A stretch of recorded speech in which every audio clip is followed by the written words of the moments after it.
Bill Plaschke, Kevin Blackistone, Israel Gutierrez, great to have you guys here. Imploding was the word Gary Washburn, Boston Globe's reporter in the bubble, wrote. Screaming, yelling, Marcus Smart swearing is how Malika Andrews posted it. Nothing escalated to a physical confrontation, Woj reported, but there was a second meeting after a first meeting.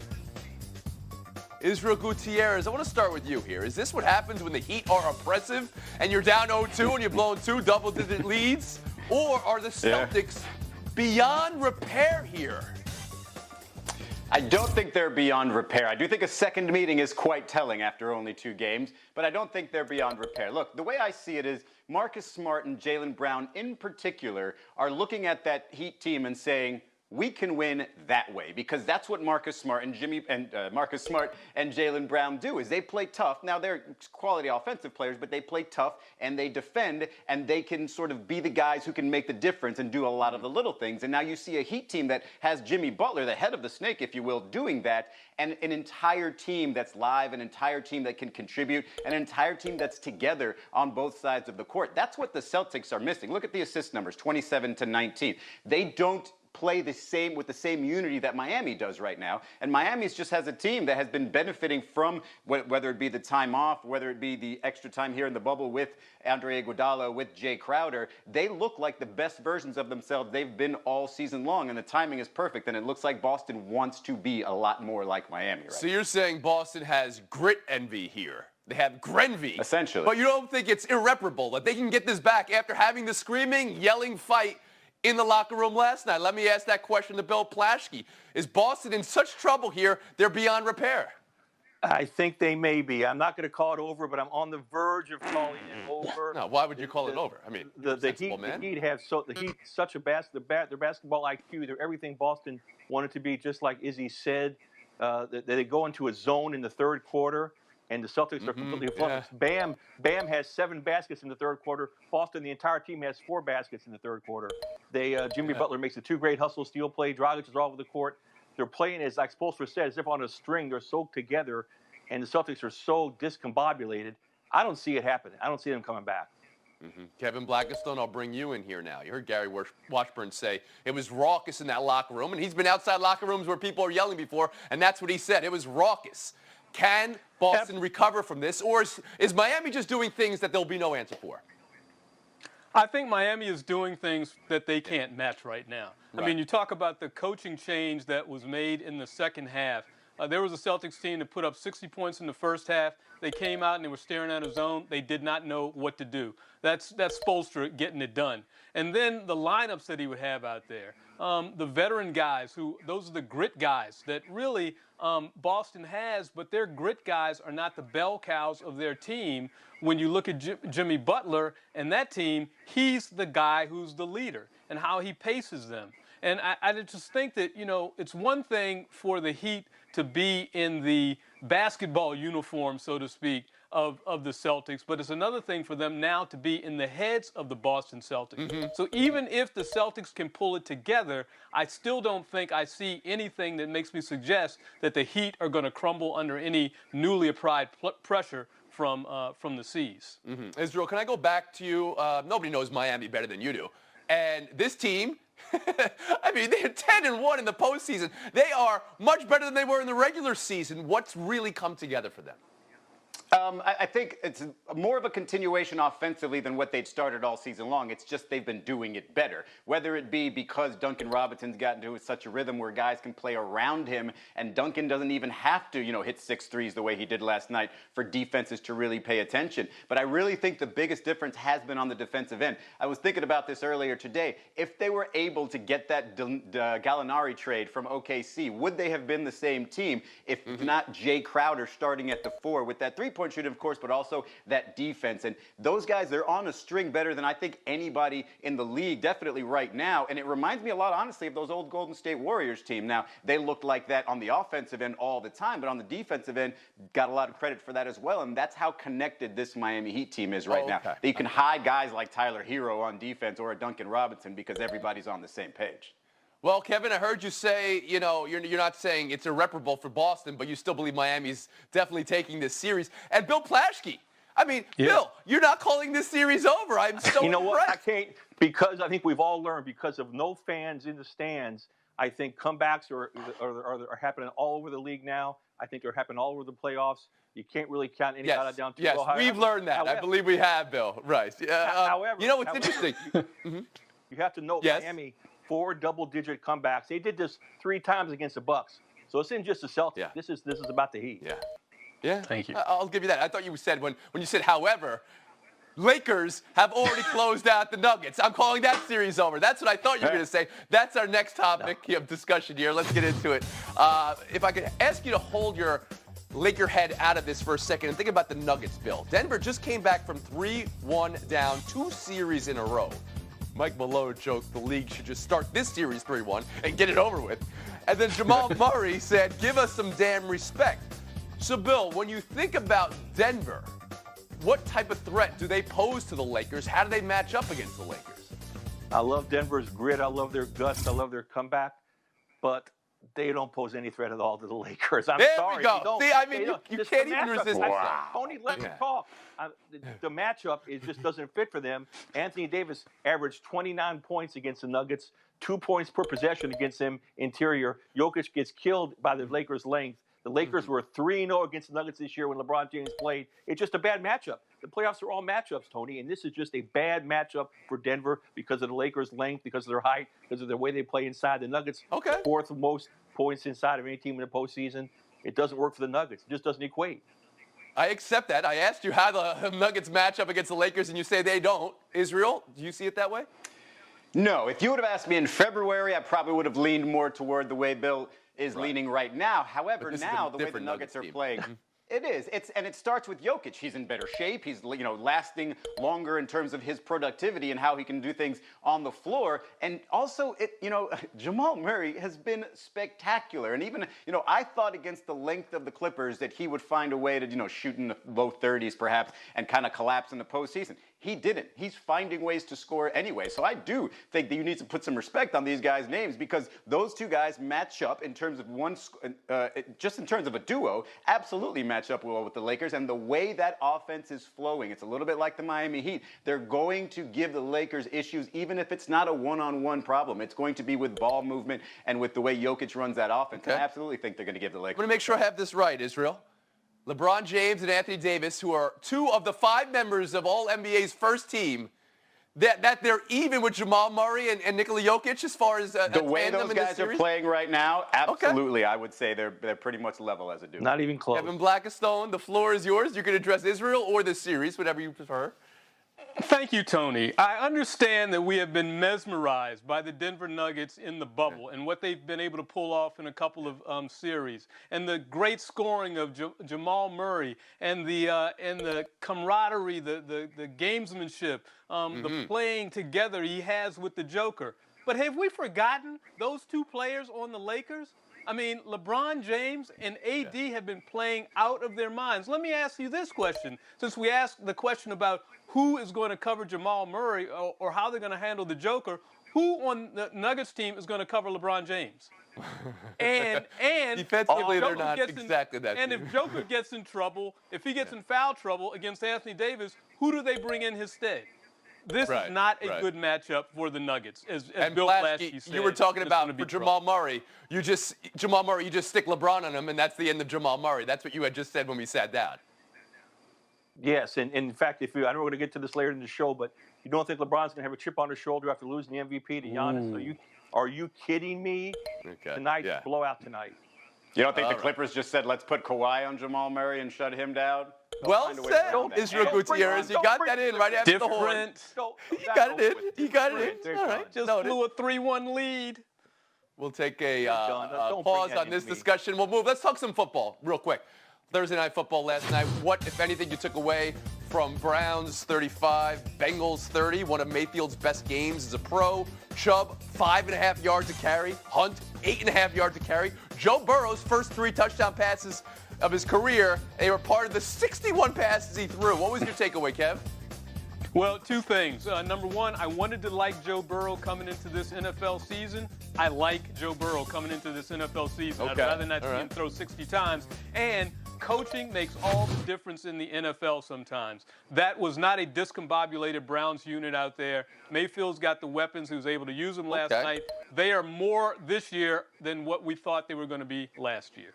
Israel Gutierrez, takeaway from last night? My main takeaway is that I think Baker Mayfield needs to notice that he just needs to not mess this up. He doesn't have to be the main reason why they are a playoff team. He just needs to play, behind that offensive line, 0 sacks last night, with those 2 running backs who gave him clearly great production, and occasionally find Odell Beckham down the field. So I think in terms of sort of the Kirk Cousins feel to Baker Mayfield, just don't mess this up. I think that's what his team's going to ask of him this season. Bill Plaschke, takeaway? Baker Mayfield can be Baker Mayfield again. Stefanski set him loose. Both touchdown passes were against the blitz. He's done that very well. And I love Joe Burrow, too.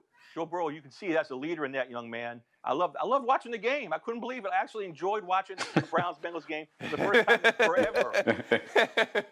Yeah. When you watch the Browns play the way they do, with Chubb, was the bell cow yesterday, and he had 5.5 yards of carry. But then they had backloaded Hunt, and he came in the game, and he was running through people too. Does it make you think so much focus is on how good is Mayfield, and are we getting enough touches to Odell Beckham Jr.? Maybe they should be a run-first team. Does anybody think that?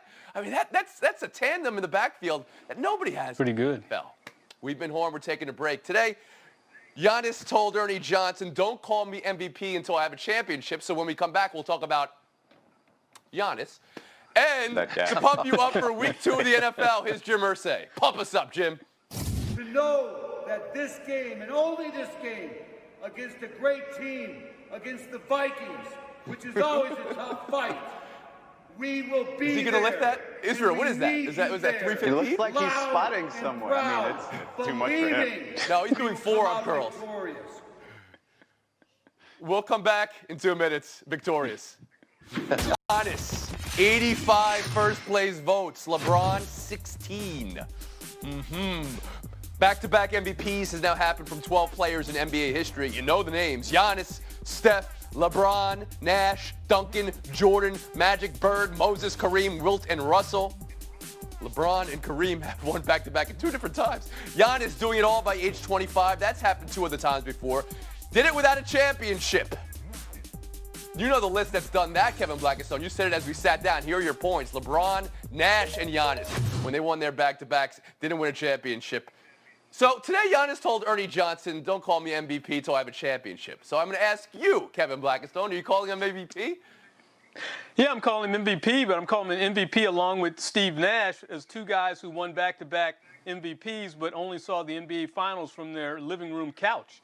That's not where you want to be. You got to put some shine on that piece of metal so you can be like the rest of those guys. And, he's going to have his work cut out for him and expectations for him again next year. Bill Plaschke? LeBron got robbed. Come on, let's just say it. I was saying this pre-bubble. I was saying this back in March. I was really disappointed in the voters for not realizing his leadership he showed. He had a new coach, new players. They went through tragedy. They went through controversy. He led into the best record in the West, led the league in assists, was the best teammate in the league, pretty much matched Giannis on the court numbers. And head-to-head, right before the pandemic, beat Giannis head-to-head, dominated him. LeBron was the MVP, clearly. I don't know what people are thinking of. I don't know what Does it surprise you it was so one-sided in favor of Giannis? I mean, 85-16 is a pretty big margin. I'm stunned that more people didn't see this. What did you say there? Because he led the team through tragedy. You're talking about the loss of Kobe, of course. Yeah, and through controversy, he gets extra credit? For China, yeah, for the whole deal. They were stuck in China for 2 weeks for start of the season. Yes, he's done. He led him through all this with the new coach, the new system, and new teammate. Yep. But didn't LeBron create much of the controversy in China as well when he was speaking and he was ill-informed? Well, let's bring in Israel Gutierrez here. Let's have a full conversation. I mean, let's call it what it is. It's a regular season award, right? And it's given, in this case, to the right person because Giannis did the most for his team on paper, things you can actually look at. Okay, I understand you can talk about being the best teammate in the league. I don't know where that stat is. And so I look at Giannis and I think he should consider himself the 2-time MVP and be proud of it. It's not his fault that, a GM maybe isn't putting the right pieces around him or a coach isn't really doing the right things with those pieces. I know there's a couple of coaches out there that would love to have him and believe they could win a championship. That's very astute of you, Israel Gutierrez, student of the game. But you got to believe fans at home are saying, where's the championships? You got 2 MVPs. Where's the championships? That's Bill Plaschke, the China controversy, nobody in the NBA came away from that positive. Nobody looked good throughout any of that. I don't know how you're giving extra credit to LeBron for that. We're going to move on. Buy or sell two. Buccaneers-Panthers this weekend, and how Brady responds to his coach calling him out publicly, even though the coach said, yeah, he didn't call him out, but it kind of did. Bill, what type of response are you expecting from Brady? Well, I would love a great response. He hasn't lost 4 games in a row in 18 years. But, however, Chris Godwin's doubtful with concussion. The running game hasn't gotten going yet. Carolina's going to make the adjustments. I think Brady may be looking at a 4th straight loss here. Israel Gutierrez? No, I'm expecting Brady to be better, not because his coach called him out, but because he's playing against the Panthers, and he's not playing against the Saints in this one, and he's Tom Brady. Let's give the guy some credit, despite the fact, he's 42 years old. Kevin Blackistone. Well, he was pretty bad last week, so there's only another rung up for Tom Brady to perform. And I think he'll be better, but I don't think he'll be appreciably better because of what he's missing. But, the Carolina Panthers were not very good last week either, and that'll give him some opportunity. So he's missing Godwin. You're saying Mike Evans, who had a hamstring injury going into last week, is still not great. So once again, we question Tom Brady's weapons. Does he have enough weapons? I thought this was the year he had all the weapons. We move on. Buy or sell 3. Patriots versus Seahawks. This is the Sunday night game. Last time they met, 2016 Seahawks win. The time before that, the Malcolm Butler Super Bowl. Russell Wilson versus Belichick after Belichick called him the most underrated player in the league. which might mean now he's overrating him. And Cam Newton, start number 2. Israel, who'd you rather be in this one? Russ, Belichick, or Cam? Oh, Russ, by far. I do not want to be Cam Newton. I do not want to figure out where Jamal Adams is going to be all over the field. I do not want to see 8 people stacked in the box to keep me from running as a quarterback. I think Russell Wilson's going to have a lot easier. So you think Jamal Adams could be like a Cam stopper, with the new offense sure. the Patriots are doing with all them? Kevin Blackistone, how about you? There should never be any more questioning about Russell Wilson. Did you see what he just did last week when he rolled out of bed? 322, 31 of 35, a 143 quarterback rating, 4 touchdowns, clean slate. That's what Russell Wilson does to anybody. I would always rather. That was his passer rating, because the QB rating only goes up to 100. Right, Thank you very much, Kevin Blackistone. And how about you, Plashke? Can I just call out Belichick for piling on unnecessarily on Tom Brady? I mean, saying Russell Wilson's the best player he's seen in the week when Brady got ripped by his own coach. Not a good week for Brady. Not a good week for Belichick. I'm taking it when it comes to adjustments. The second week in the NFL is all about adjustments. I think they adjust to Cam Newton. I'll take Pete Carroll in Seattle. But is it a good week for Bill Plashke? Point total, not getting you into showdown. But Lakers start tonight. You start to feel good. You called the series over basically before it started. Thanks, Bill. 8 more wins. 8 more wins. Kevin Blackistone, Israel Gutierrez, showdown next. Kevin Blackistone, Israel Gutierrez, good luck in showdown. We've got like 10 sports at once going on now, and it's awesome and it's anxiety-inducing. WNBA is still single elimination. Mercury survived last game on the last-second shot. Tried to do it again. Lynx defense holds. Minnesota moves on in the wubble. In the humble, the Tampa Bay Lightning finally from President's Trophy and league record for wins and swept out of the first round last year to Stanley Cup final with the overtime game winner to beat the Islanders, Anthony Cirelli. Kevin, how should the Lightning feel getting that win and the Islanders feel seeing that puck trickle in like it did? Well, the Lightning ought to feel great because I thought the Islanders were the team to beat this time around, and they got them, and that's great. So too bad for the Islanders. Great for the Lightning. The Islanders should feel terrible. They're trying to make this a series, trying to get to that Game 7, literally watching in slow motion as the puck crosses the line. It's like Cirelli had to convince the refs. It was in. Didn't you guys see it? We'll give the point to Gutierrez. Showdown 2, back to the NFL. Baltimore, Houston this weekend. You guys always say, well, it's Lamar Jackson versus Deshaun Watson. It's Lamar Jackson versus Houston's defense. Deshaun Watson versus Baltimore's defense. Israel, who's poised for the better game? I mean, based on last week, it's got to be Lamar Jackson. We saw what that team and he did to the Browns, and the Browns look pretty good this week, so I've got to take Lamar Jackson here.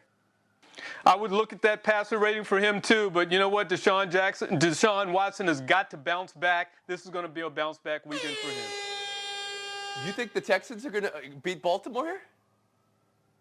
Why not? Maybe not. Early. Okay, all right. Back. They're going to start at 0-2. You can't push Too much talking. No points for anybody. We move on. Showdown 3. These baseball teams. that are clinching 6 weeks into a season. This is a brain warp.